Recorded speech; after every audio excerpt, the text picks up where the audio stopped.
Okay, say it with me, guys. No mustache, no mustache, no mustache, no mustache.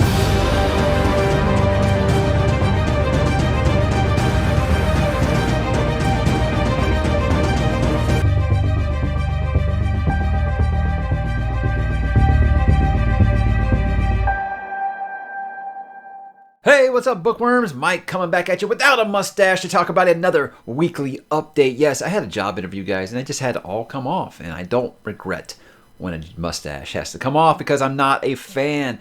But it is time to talk about the week that was, the week that will be here on the channel as December is winding down quickly. We're about to get the end of 2020. Let's do like we always do, and let's start with, what am I reading? Yes, still. Guys, this book has got some work in it. Like, I'm almost there. I'm pretty much towards the end.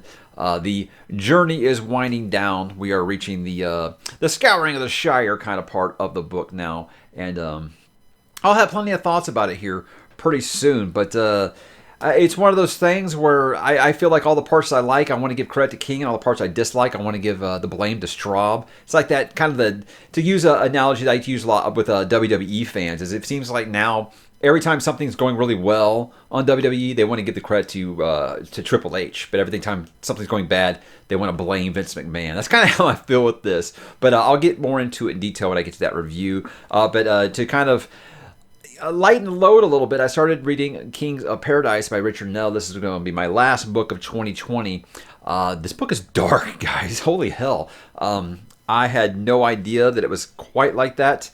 It's very, I don't want to use the word grimdark because I've actually talked to the author about that, and he's like, look, I didn't know what the word grimdark meant when I was writing that. I just kind of, wrote what I was feeling, and I was like, wow, so dark. You sure you're not part of the DC universe? Something like that. But it's very good. I like how it's the different points of view that it's taking from like different sides of the ocean kind of thing, and you know that these two are eventually going to meet up, and it's a very interesting start. And for an independent release and a first-time author, I'm surprised at how smooth of a read it has been so far. But I'm looking forward to continuing that and wrapping up these last couple of weeks here before that big elephant in the room we're going to talk about here in a second happens. So let's go ahead and do like we were always going to do. Let's talk about what am I going to read. Obviously, this is all I've got to finish before the end of the year. That and then like the last 40 pages of Talisman. So. It's a big boy. That's the thing, is like, you're like, oh, well, what are you going to do when you have this like time left? I doubt it. I think I've got it measured out to where I'm going to take this right down to like the last day or so before the new year flips over. And then you know what time it is, guys. You know what time it is after that? We are finally there. We're finally there, guys. Malazan. It's going to be happening really soon. I can taste it. I can smell it. I can smell it. I love that smell. Don't you love that smell? If you watch this channel, you probably love that smell. Anyway. Yes, we would talk about Malazan ad nauseum on this channel here for the next 2 years probably. So if you guys aren't on board, I hope you will get on board. But that's really all that's left going on, guys, for what I'm going to read, what I am reading. What are you guys going to read here before the old Malazan thing kicks off, if you're a part of that? I'd love to know. Let's talk about this week on the channel, guys. I did 2 reviews this week. I wrapped up the Cosmere 2020 that I started way back in January with Elantris. We went through the whole Cosmere this year, and it's been a fun trip. Yes, I know there are a couple of short stories I didn't cover. I did not get to White Sand, so I guess I can't say the entire. White Sand just kind of became a victim of the numbers and the fact that just even the biggest Sanderson fans say it just isn't that good.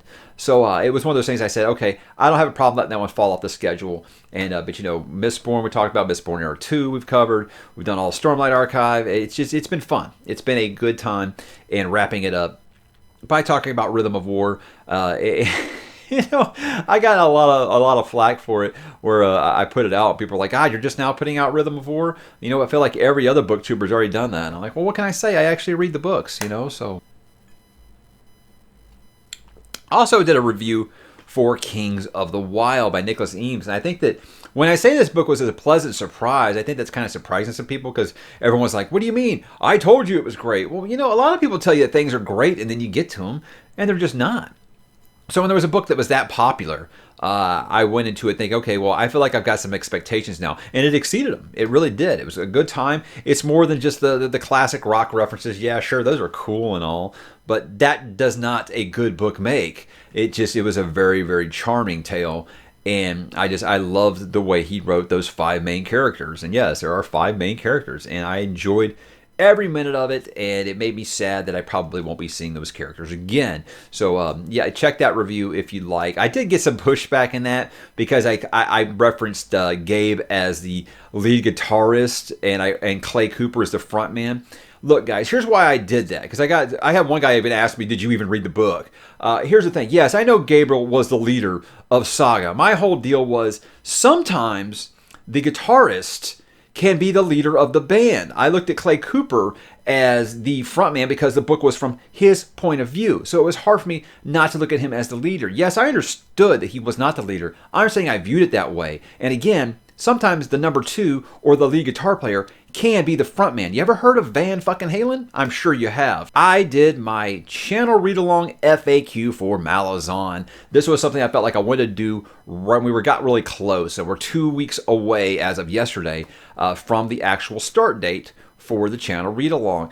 And really, I just wanted to answer a lot of the questions that people had, because I still get a ton of questions, how do I sign up? And stuff like that. There's no sign-up sheet, guys. Here's how you sign up. You buy this book. But anyhow, it really just explained how the Discord's going to work, why we're taking so long in between books, and why I'd love for you guys to join me and all kinds of things. If you're looking for like references, if you're looking for, help along the way, I just kind of told you guys how to get it, because this read-along is gotten huge. I can't even tell you. I think we got about 250 new users on the Discord just yesterday. We're almost at 3,500 users over there now. So it's exciting times on the Discord, which continues to grow. And hey, you can join it right there if you'd like to. But yeah, this read-along is just massive, and I'm just so happy that so many. I continue just to be overwhelmed by how many people want to join on this journey. So it's going to be a hell of a journey. 2 years. If you want to hang out with me for 2 years, man, I would love to have you. Speaking of someone that was really fun to hang out with, Jim Butcher. Now, this comes as no surprise. It might be a surprise that someone like me was able to get a multi-million book-selling author on my channel, but Jim Butcher's people actually reached out to me and said, hey, do you think that you would like to have Jim Butcher on your channel? Yeah, for sure. But the thing was, people were like, oh my gosh, are you nervous? I'm like, look, it's that kind of nervous thing, because I don't get starstruck. I don't have a problem talking to people, but it's one of those things where you're always kind of like, don't meet your heroes kind of thing. I met some unnamed rock musicians before, and let's just say that they were absolute jerks, and it was just crushing. These are people that you've just idolized or something since you were a kid, and you meet them and they're jerks to you, and it's like, wow, or whatever. Could not be further from the truth from Jim. Nicest dude imaginable. And it was just a really easy conversation. Any guy that can talk about LARPing like it's just no big deal. Talk about LARPing and Dungeons and Dragons like it's talking about picking up a book or eating a sandwich. Just absolutely normal part of the conversation. Well, that's a guy that I would love to talk to. And it was a fun conversation. We actually talked a little bit before and after the camera started rolling too. Just an awesome, awesome guy. And yeah, there's a reason that I think most of us that watch this channel, or myself included here, are fans of Jim Butcher. It's not just because his books are awesome, but it's because he is an awesome human being. And I would love to thank him one more time for coming on the channel again, because it was fun. The hour just flew by talking with him. And yeah, everything we talked about in there, from Buffy to Pokemon to Dresden Files, was a good time. I also did do another interview, but I haven't released it yet. I did talk to Christopher Rocchio, the guy who writes the Sun Eater saga, which is I actually reviewed Empire Silence on the channel here. But I'm going to release that one tomorrow. I just want to kind of give the interviews a little bit of space to breathe there, not put both of those back to back. The thing about that was me and Chris talked about 2 hours, but about an hour and a half of that is the interview. So it's one of those things that, look, many of you guys might not know him. And you might not even want to read his series necessarily, but I think you should, just as far as if you are a fan of just writing. This man will give you all kinds of stuff about his process as a writer, about how he goes about stuff, his influences. We talked about Dune at length. I told him at one point, man, we could just turn this into a 3-hour Dune conversation. So fun times. I think that he can talk just as much as I can, so it made it a really, really great conversation. And I can't recommend reading Empire of Silence enough, guys. It's one of my it's going to be one of my favorites of the year, I think. But we'll find out. Let's go ahead and talk about next week plans, guys. Christmas week will have some content. I think I'll take Christmas Day off. I hope that's all right. But I'm going to start things off with a review of The Martian by Andy Weir. Now, this is one that I kind of just picked up because I took Ready Player 2 and I said flush after what I had heard about it, and I had room for something, and you guys chose The Martian. I'm really glad you did because I got lots to say about it, which I'm going to do there. I'm going to go back into the multiverse, and I want to let you guys know this is the most fun I've ever had making a thumbnail for this channel, because if you've read The Talisman, you know there are these things called twinners, which is like basically let's just say a less moral version of yourself from another world. And so I wanted to make like a different version of myself. So I made Hipster Mike. It was a lot of fun. But yes, there was some laughs while I was looking at the what I was doing with my hair in the mirror there. But I'll be talking about The Talisman next week. That'll be my last Into the Multiverse of the year, and we'll be moving ahead next year with I think Is It going to be next? And that's going to be actually like the first kind of like re-review I've done on this channel. And the thing was, like, I didn't want to get into re-reviews, but when I did my It review, it was just full on half non-spoiler, half spoiler. And this, I'm going to do it Into the Multiverse format that I've got out. So lots of connections and stuff there. So It is my second favorite book of all time, so obviously I can find plenty of things to talk about with it. So I have no problems doing that episode again. I hope you guys will be okay with that. I said after I finished Battleground, I let it sink in a little bit, I was going to rank the Dresden Files. Now, you guys know how I feel about tier lists, but I like to give the people what they want, and they want me to do a tier list, so I'm going to break down and do a tier list of all 17 Dresden Files books. No, the short stories won't be on there because I haven't read them. Yes, I will take your stones now. You do that. Whatever makes you feel good. Then I'm going to begin rolling out my end of the year content. Yes, guys, there's going to be quite a few videos of end of the year content, and I'm going to begin by talking about new series and authors that I intend to start in 2021. Now, some of them you guys know about, some of them you do not. So this will kind of almost be like an announcement of some of my 2021 series that I'm getting into besides Malazan. So I think that there'll be some new things for you guys to dig up there. And remember that science fiction is going to have an increased role on this channel starting next year. And guys, that's really all I got for books this week. There are a couple of TV and movie things. Hey, did you hear The Expanse is back? Yes, The Expanse is back. And guess what? I haven't watched it. Me and my wife are watching The Shield, right? And I was like, hey, let's watch The Expanse. And she's like, is it the whole season? I'm like, no, it's just like the first 3 episodes, and then they're going weekly. And she's like, oh, let's finish The Shield first. And I'm like, what? Yeah. So as binge watchers, it's fine, but it does kind of suck knowing that there's new Expanse episodes. When, guys, this is like my favorite show on TV right now. So it's rough knowing that there's new episodes out there, and I haven't watched them yet. But I encourage you to do so if you have not. Watch them all. The reviews for CBS All Access's adaptation of Stephen King's The Stand, which is probably my second favorite Stephen King book of all time. This is something like when this channel was first getting going, I talked about some of the castings and stuff, and I liked most of them. There were some I was like, whatever. But I always say with casting is, let's see, use the Heath Ledger rule. Let's wait until we see him on screen. What I didn't expect is for Josh Boone, who is a known constant reader, and that's the guy who's the director who's making the show. What I didn't expect was for him to not follow the book. That really blows my mind. And the most reviews, I think the actual review said, Josh Boone's The Stand doesn't follow the book. And it means that in more ways than one. It's not just that it's out of order, but I don't even know the words. It just continues to confuse me why screenwriters just continue to think that they're a better writer than Stephen King. You aren't. So stop changing his material. I haven't watched it yet, so I'm not putting my big red X on it or anything like that. But from the reviews that I've read, yeah, it's pretty much what I feared, and it sucks because this is a great IP. We'll probably never get another shot at it. Look how long it took. It was since 1994, I think, when the first version came out. So we'll probably never get another shot at this. At least not my lifespan. I feel like there's going to be another one like Dark Tower, where it's just going to kind of fade into oblivion. And you know what? Hey, the book's always there. I know. It's just this would have been perfect to have as a 10-hour miniseries to adapt faithfully. And you go into this whenever there's any kind of adaptation, it's like, well, it doesn't have to be beat for beat from the book. It doesn't have to be different, though. It doesn't have to be beat from the book, but it still needs to feel like the book for me. And everything that I saw leading up to it was so many red flags where I was like, this doesn't feel like The Stand to me. And it sounds like those have been verified. Let's talk about some more reviews. On the positive side, these are for Wonder Woman 1984, or is it just Wonder Woman 84? I'm not even really sure. Look, guys, I was always a DC Comics guy growing up. The Trinity was Batman, Superman, Wonder Woman, and I read so many comics of that. And when was it 2017? Is that how long it's been, or 16? I don't even remember how long it's been now since the first Wonder Woman movie. Loved it. I loved it. I was very satisfied with it. I loved that Steve Trevor wasn't made out to look like a moron. I did a really great job with Steve Trevor. And with this positive review is really all I know about it. We haven't seen anything yet. I think it's been released outside of the States in theaters so far, but here I'll have to wait for good old Christmas Day. We're talking about watching that evening after all the Christmas festivities have died down. For me, it's let's see. I've never been wild about this variation of the DC universe that Zack Snyder started. Look, I loved Man of Steel. I enjoyed the first Wonder Woman.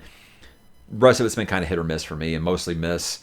So with Wonder Woman, it always felt like the success of Wonder Woman was what kept them from rebooting this whole thing. And now they're doing that whole Snyder Cut thing, and I don't even know how that's going to turn out.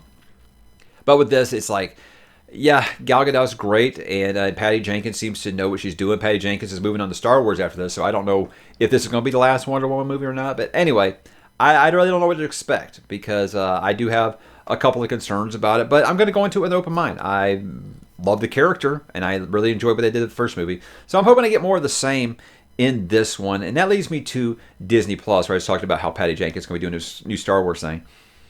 A lot of people have asked me, why were you so lukewarm on all that huge rollout that Disney Plus had the other day? It's awesome, right? Look, guys, if you are excited about it, I am not the wet blanket type. I want you guys to enjoy stuff that you love. As far as my opinion, I wish a company that has more money than God, like Disney does, I wish that they would take some chances. I feel like all they're doing is just recycling properties over and over and over again.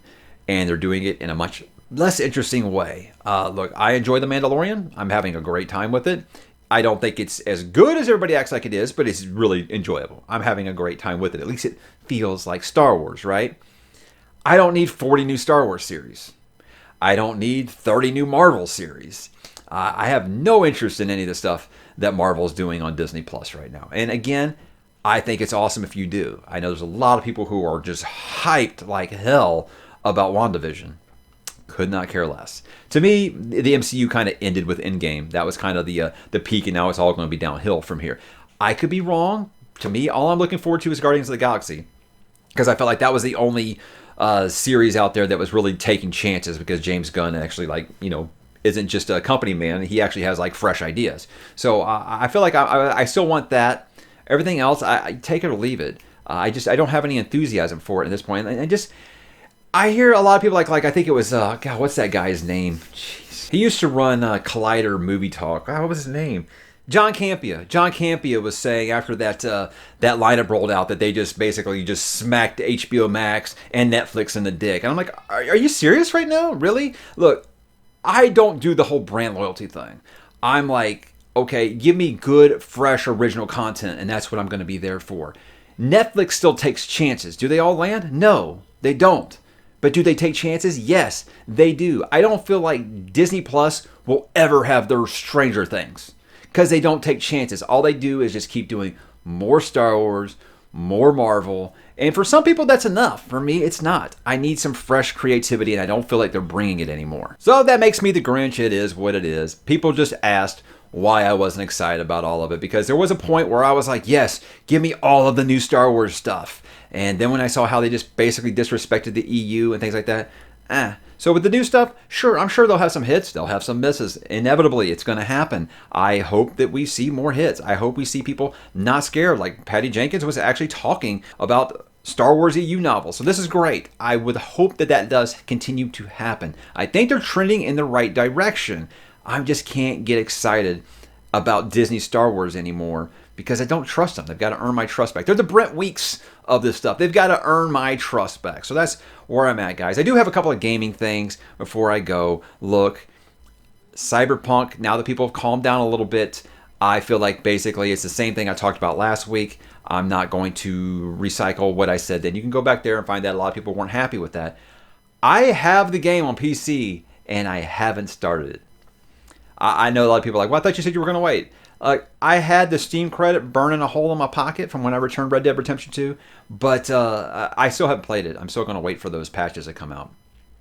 I'll probably play it before New Year. I know January 2021, they put out that note about when they were going to be rolling out the big patches. And I'm sure it's going to get fixed, guys. I'm not really worried about that. But it's still a bad look because of the PS4 and Xbox One version really being unplayable. So that hasn't really changed. But what has changed is I did buy my kids some games for Christmas. And here's the thing. I told people in that book haul that I was interested in reading Percy Jackson with my kid after we finish Harry Potter. And I thought, what's a better way to get him interested in Percy Jackson than getting him Immortals Phoenix Rising, which is basically take like God of War and Breath of the Wild and mash it into a game here. And I think that's the best way that's going to get him interested in Greek mythology. I don't know. It might be a cheat, but it'd be cool that he already knows who Zeus is and he already knows, Mount Olympus and all these things. It was just kind of a fun idea. And it's also just a way of me justifying buying a game that I want to play. So there we go, guys. That was my week. How was yours? I hope you guys are ready for Christmas, ready for everything that's coming here in the new year. And you guys, let me know in the comments what you are up to. What do you read? What do you listen to? What are you playing? Drop down there, and I'll talk to you then. Have a great weekend.